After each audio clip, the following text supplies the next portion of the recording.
ಬಹಳ ದೊಡ್ಡ ಮಹಾಕಾವ್ಯಗಳು ಅಂತ ಹೇಳಿಸಿಕೊಂಡಿರುವಂತ ರಾಮಾಯಣ ಮಹಾಭಾರತಗಳನ್ನು ಕನ್ನಡದಲ್ಲಿ ಅನುವಾದಿಸುವುದರ ಜೊತೆಗೆ ಅದರ ಮೇಲೆ ವಿಮರ್ಶೆಯನ್ನ ಮಾಡಿ ತಮ್ಮದೇ ಆಗಿರುವಂತಹ ಸ್ವತಂತ್ರ ಅಭಿಪ್ರಾಯವನ್ನ ವ್ಯಕ್ತ ಮಾಡಿರುವಂತಹ ಮಹಾನುಭಾವರು ನಮ್ಮ ಕನ್ನಡಿಗರು.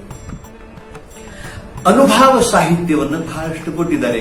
ನಮ್ಮ ಬಸವಾದಿ ಶರಣರು, ಶ್ರೀಮನ್ಯಜುಗುಣ ಶಿವಯೋಗಿಗಳು, ಸರ್ಪಭೂಷಣರು, ದಾಸವರೇಣ್ಯರು, ನಮ್ಮ ತತ್ವಪದಕಾರರಾಗಿರುವಂತಹ ಅಗದಿ ಶಾಲಾ ಕಾಲೇಜದ ಮುಖವನ್ನೇ ನೋಡದೇ ಇರುವಂತಹ ನಮ್ಮ ಉತ್ತರ ಕರ್ನಾಟಕದ ಅನೇಕ ತತ್ವಪದಕಾರರು ಕನ್ನಡ ಭಾಷೆಯಲ್ಲಿ ತತ್ವಪದಗಳನ್ನು ಬರೆದು ಈ ಭಾಷೆಯನ್ನು ಶ್ರೀಮಂತಗೊಳಿಸಿದ್ದಾರೆ.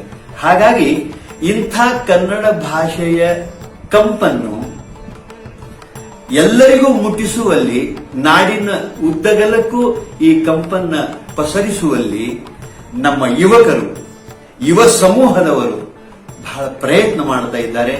ಆ ಪ್ರಯತ್ನದಲ್ಲಿ ಅವರು ಯಶಸ್ವಿಯಾಗಲಿ ಅಂತ ನಾನು ಪ್ರಾರ್ಥನೆ ಮಾಡ್ತಾ ಇದ್ದೇನೆ. ಆ ಎಲ್ಲ ಯುವಕರ ಪರಿಶ್ರಮಕ್ಕೆ ನಾನು ಅಭಿನಂದನೆಗಳನ್ನು ಹೇಳ್ತಾ ಇದ್ದೇನೆ. ಅವರ ಪರಿಶ್ರಮ ಸಫಲ ಆಗಲಿ ಅಂತ ನಾನು ಹಾರೈಸ್ತಾ ಇದ್ದೇನೆ. ನಮಸ್ಕಾರ.